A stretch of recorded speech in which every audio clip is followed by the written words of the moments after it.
There are some books that explain the world by giving us new facts, and there are other books that explain the world by revealing the hidden patterns behind things we thought we already understood.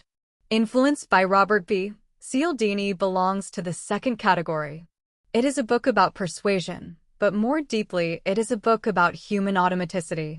It asks one of the most practical and unsettling questions in everyday life: why do people say yes? At first glance, the answer seems obvious. People say yes because they want to. They agree because something sounds reasonable, attractive, useful, or morally right. But Cialdini shows that this explanation is often incomplete. In many cases, people say yes not after careful evaluation, but because certain psychological triggers have been activated. Their response is not random, and it is not entirely conscious. It is shaped by predictable mental shortcuts. This is what makes the book so enduring. It does not merely teach persuasion techniques. It reveals the structure of compliance. It shows how human beings, trying to navigate a complicated social world efficiently, rely on simple cues that usually help them, but sometimes leave them open to manipulation. We do not have time to analyze every request from first principles. So we depend on rules of thumb. If someone gives us something, we feel we should give back. If we have already committed to a position, we want to remain consistent. If many other people are doing something, we assume it may be wise.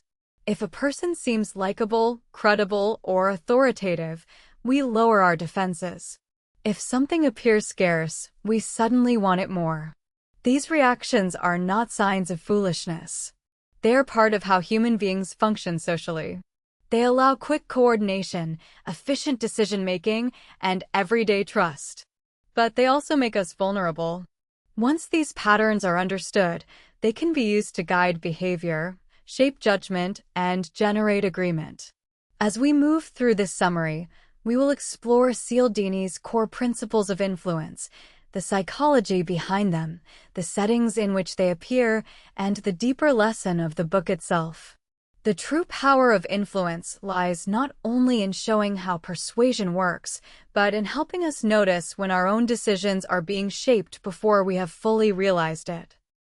One of the most important ideas in influence is that modern life requires shortcuts. Human beings live in environments filled with complexity, speed, and information overload. At any given moment, we may encounter requests, advertisements, negotiations, social cues, opportunities, and warnings. If we stopped to analyze every situation deeply, ordinary life would become impossible. So we rely on automatic response patterns. Cialdini argues that many compliance decisions are based on these patterns. Instead of weighing every detail, we often respond to a single meaningful cue. If a source seems expert, we trust more quickly. If something is rare, we assume it has value. If others are doing it, we assume it may be correct. In that sense, influence often works through triggering rather than arguing. This is a crucial shift in perspective. Persuasion is often imagined as a battle of reasons, where the strongest case wins. But Cialdini shows that in many situations, people do not examine the whole case. They respond to signals that have become psychologically associated with sound decisions. The shortcut replaces the full analysis. That does not mean these shortcuts are irrational in themselves. In fact, they are often adaptive. Trusting experts can save time. Following social norms can reduce uncertainty. Reciprocating favors can strengthen communities. The issue is that automatic responses can be activated even when the deeper reality does not justify them. This is why the book is so valuable. It does not merely accuse people of being gullible. It explains why smart, experienced, sensible individuals can still be influenced in patterned ways. The same mental habits that help us function well under normal conditions can be exploited under strategic conditions. From this foundation, the rest of the book unfolds. Cialdini identifies a small set of recurring principles that trigger compliance again and again. Each principle represents a deeply rooted feature of human social life. and each one can be used to create trust and cooperation, or to bypass reflection and manufacture agreement.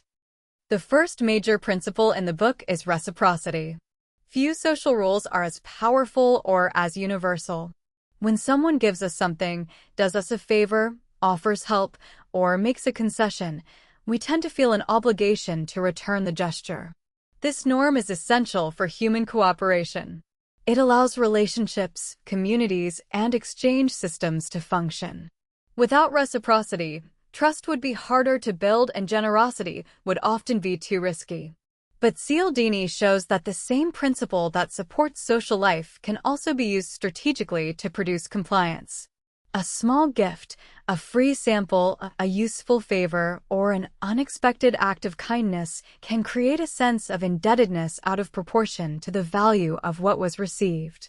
The recipient feels internal pressure to respond, and that pressure may take the form of saying yes to a later request. What makes reciprocity so powerful is that it often operates automatically. We do not like feeling indebted. Obligation creates tension. Returning a favor relieves that tension and restores social balance. Persuaders understand this. A marketer may provide something small for free before making an offer. A negotiator may make a concession early in order to increase the chance of return movement. A fundraiser may include a token gift not because the gift matters economically, but because it changes the psychological situation. Cialdini also points out that concessions themselves can trigger reciprocity. If someone makes a large request and then appears to retreat to a smaller one, the smaller request may feel like a compromise. The other person may then feel pressure to compromise as well. What looks like flexibility may be a carefully designed sequence. The deeper lesson is not that generosity is fake. Genuine generosity exists, and reciprocity is a beautiful part of social life. But the book teaches us to ask whether the gift, favor, or concession is inviting free response or trying to purchase obligation. That question matters because once obligation enters, the decision is no longer fully about the request itself. Reciprocity is powerful because it turns a social virtue into a mechanism of influence. It reminds us that sometimes the first yes is not spoken aloud. It begins in the quiet feeling that we now owe something back. Another of Cialdini's central principles is commitment and consistency. Human beings like to see themselves as stable, rational, and true to their word. Once we make a choice, express an opinion, or take a public stand, we often feel pressure to behave in ways that remain consistent with that earlier commitment. Consistency is socially admired. It signals reliability and integrity. Internally, it gives life a sense of order. Because consistency is so valued, it becomes a powerful lever of influence. A small initial commitment can open the door to much larger compliance later. Once a person says yes to a modest request, they often begin to see themselves as the sort of person who supports that idea, product, or cause. Later requests then feel easier to accept because they seem aligned with the earlier choice. This is what makes small commitments so important. A trivial agreement may appear harmless, but psychologically it can reshape identity. The person is no longer merely responding to an isolated request. They are maintaining a self-image. To refuse the later request would create tension. It would feel inconsistent. Public commitments are especially powerful. When people state something openly, write it down, or endorse it in front of others, the desire to remain consistent intensifies. The commitment is no longer just internal. It is tied to reputation. Voluntary commitments are also stronger than forced ones because they are easier to absorb into self-concept. Cialdini's deeper insight is that influence often works best when people persuade themselves. Direct pressure can create resistance. But once an idea is adopted as part of one's own identity, compliance becomes self-driven. The person is no longer merely yielding to a request. They're acting in accordance with who they now believe they are. This principle explains many patterns in sales, politics, relationships, and organizational life. The first step matters because it changes the meaning of the steps that follow. Once a path has begun, consistency becomes a kind of psychological gravity. The practical lesson is to pay close attention to minor agreements. Sometimes the small yes matters less for its immediate effect than for the future self it quietly begins to build. When people are uncertain, they often look outward before they look inward. This is the principle of social proof. If many others appear to be doing something, approving something, or choosing something, that behavior starts to feel valid. We infer that the group may know something we do not. In many cases, this is sensible. Learning from others saves time and reduces uncertainty. Human beings are social learners. Cialdini shows that social proof becomes especially powerful in ambiguous situations. When the correct response is not obvious, the behavior of others becomes a clue. If everyone in a room laughs, we are more likely to find something funny. If many people endorse a restaurant, product, or platform, we assume there must be a reason. The crowd becomes evidence. This principle grows even stronger when the others seem similar to us. We are particularly influenced by peers, neighbors, colleagues, and people whose circumstances resemble our own. If people like us are choosing a path, we feel more comfortable following it. But social proof has a dangerous side. When everyone is observing everyone else for cues, mistakes can reinforce themselves.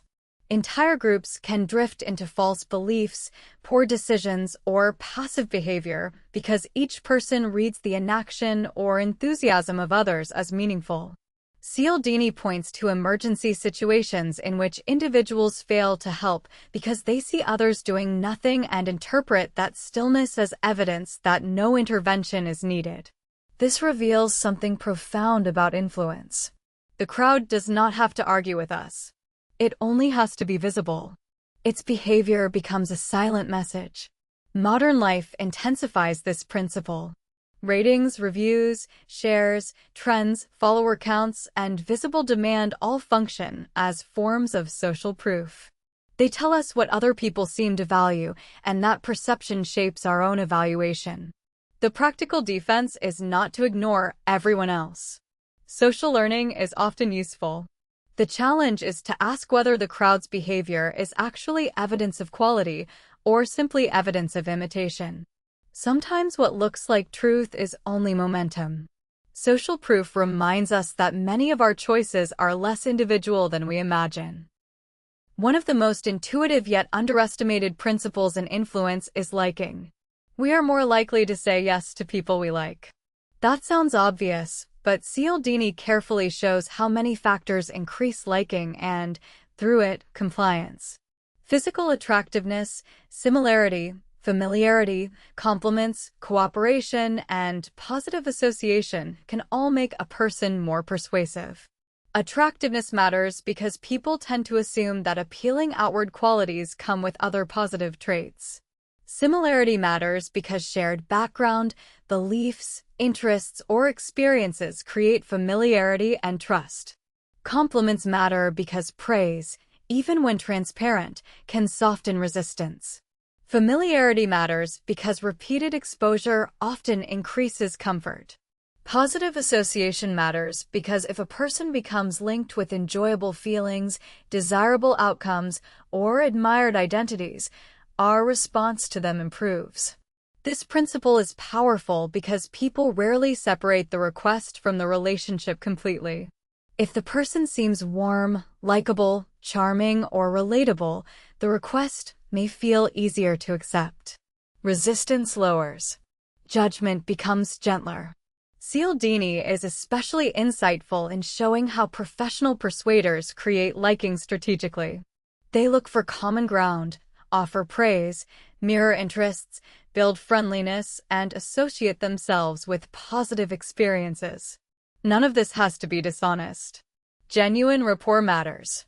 Real trust matters. But liking becomes dangerous when pleasantness substitutes for substance. We often believe we are evaluating the merits of the proposal, when in reality, we may be responding partly to how much we enjoy the proposer. That is what makes liking such a subtle principle. It does not usually feel like pressure. It feels natural. The lesson is not to become cold or suspicious of warmth. Human connection is not a flaw. But the book asks us to notice when our agreement is driven less by the strength of the case and more by the emotional glow surrounding the person making it. Liking is powerful precisely because it feels so innocent. Another major principle of influence is authority. From childhood onward, people are taught to respect expertise, rank, credentials, and institutional power. In many circumstances, this is rational and necessary. Real experts often do no more. Legitimate authority can organize society efficiently. Listening to the knowledgeable can save time, prevent error, and protect well-being. But Cialdini shows that because respect for authority is so deeply conditioned, people often respond not only to genuine authority, but to signs that imply it. Titles, uniforms, formal settings, technical language, confident posture, and visible symbols of status can all increase compliance. These signals do not merely decorate authority. They help create it psychologically. This is one of the book's more unsettling insights. People may obey or trust not because they have carefully verified confidence, but because something looks official. A lab coat can change compliance. A title can shift deference. A polished environment can create an aura of credibility beyond the evidence. Cialdini does not argue that authority should be ignored. That would be impractical and often foolish. Rather, he warns against confusing appearance with legitimacy. The mind is primed to respond quickly to cues of expertise, and persuaders can exploit that tendency. The principle also reveals how persuasion works in institutions and media. A message can gain force simply by being delivered through a prestigious channel or by someone framed as an expert. People often grant the message more weight before examining its content. The practical challenge, then, is to distinguish valid authority from symbolic authority. Does this person truly possess relevant expertise? Is the evidence strong, or is the presentation merely impressive? Are the signs of status standing in for the substance of knowledge? Authority is powerful because it simplifies decision-making. Instead of mastering every domain ourselves, we rely on those who seem to know. That is often wise. But the price of that efficiency is vulnerability to performance. Influence teaches that one of the most important modern skills is learning to recognize when confidence, polish, and institutional appearance have been mistaken for genuine authority. Scarcity is the final major principle in the book, and it may be one of the most emotionally intense. People tend to value things more when they seem limited, rare, declining, or about to disappear. An opportunity becomes more attractive when it feels temporary. A product becomes more desirable when supply appears restricted. Scarcity does not just change how we assess value. It changes how urgently we act. Cialdini shows that scarcity works partly because people are highly sensitive to loss. The possibility of missing out can feel stronger than the possibility of gaining something. When availability is reduced, attention narrows. Instead of asking calmly whether something is truly worthwhile, we start focusing on the risk of losing access.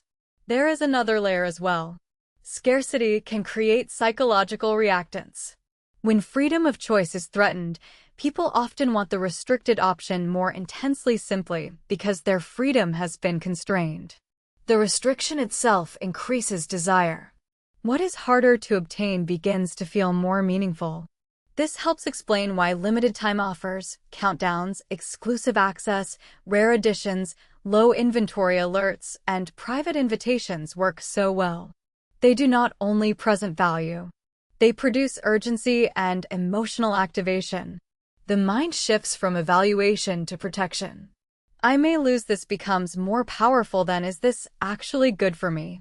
Scarcity also operates beyond consumer settings. People may value information more when it is secret. They may desire opportunities more when access is exclusive. They may even increase attachment in relationships when availability becomes uncertain. The practical lesson is to notice when urgency is changing the quality of your thinking. Scarcity may point to real value, but it may also distort judgment. A limited opportunity is not automatically a good opportunity. Cialdini's larger insight is that people often do not just want things. They want threatened things. The emotion of possible loss intensifies desire. That makes scarcity one of the most effective tools of influence because it moves the decision out of calm analysis and into the felt pressure of now or never. One of the strengths of influence is that the principles are not presented as isolated tricks. In real life, they often work together. A persuasive attempt may combine liking, authority, scarcity, and social proof all at once. A salesperson may build rapport, display expertise, reference widespread customer approval, and then mention that the offer expires soon. Each cue reinforces the others. This layering matters because influence becomes most effective when the target does not experience a single obvious pressure point. Instead, multiple psychological signals converge to make compliance feel natural. The request begins to seem sensible, safe, socially validated, personally pleasant, and time-sensitive all at once. What makes this especially powerful is that the person being influenced may walk away feeling the decision was entirely self-generated. In one sense, it was. No one forced them physically. But the conditions around the choice were carefully arranged to increase the likelihood of one outcome. This is why Cialdini's framework remains so useful. It teaches us to look at persuasion ecologically, not just verbally. The real persuasive force often lies not in the argument alone, but in the surrounding architecture of the interaction. Once you understand this, you begin noticing patterns everywhere. Testimonials next to expert branding. Friendly hosts presenting exclusive offers. Free gifts attached to limited-time decisions. Public commitments linked to identity-based follow-ups. Influence stops looking like isolated persuasion and starts looking like a designed environment. That is also where the ethical question sharpens. These principles can be used to help people notice value, act on good intentions, and overcome indecision. But they can also be used to reduce reflection and increase automatic compliance. The techniques themselves are neutral. Their moral meaning depends on how and why they are used. A serious question runs beneath the entire book. When does influence become manipulation? Cialdini does not suggest that all persuasion is unethical. Human life depends on influence. Parents guide children, teachers guide students, leaders guide teams, friends guide one another, and organizations communicate value constantly.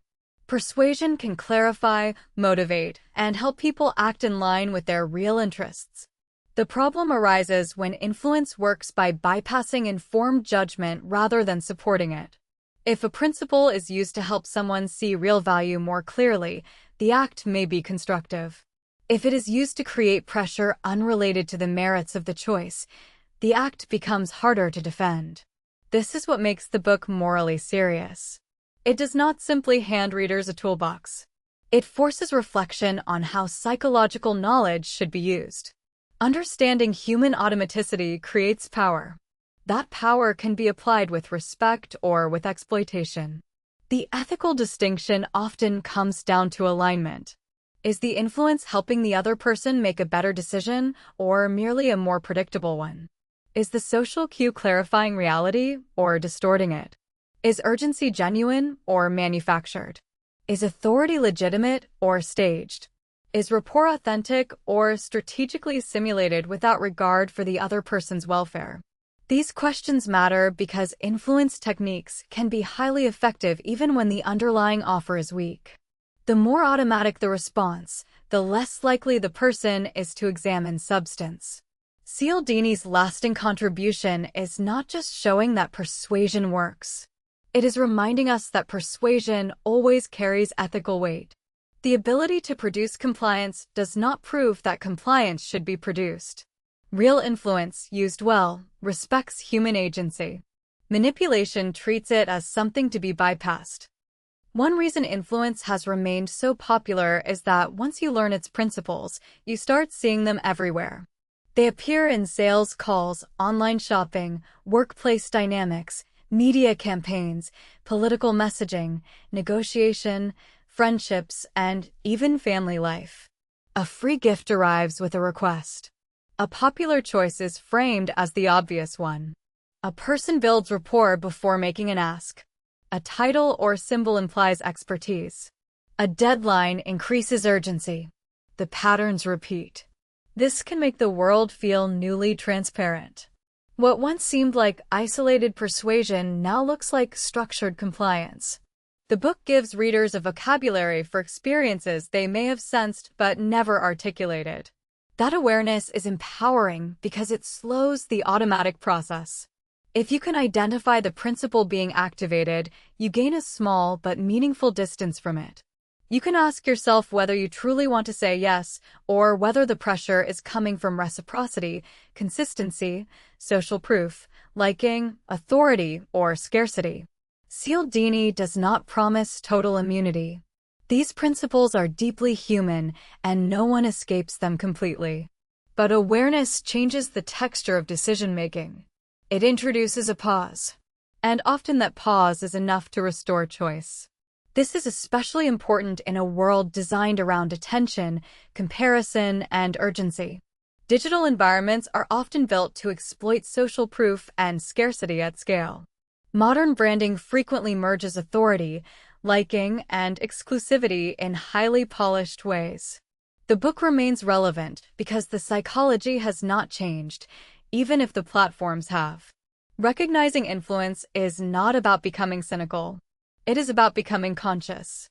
The goal is not to distrust every interaction, but to notice when a human shortcut is being used in place of human judgment.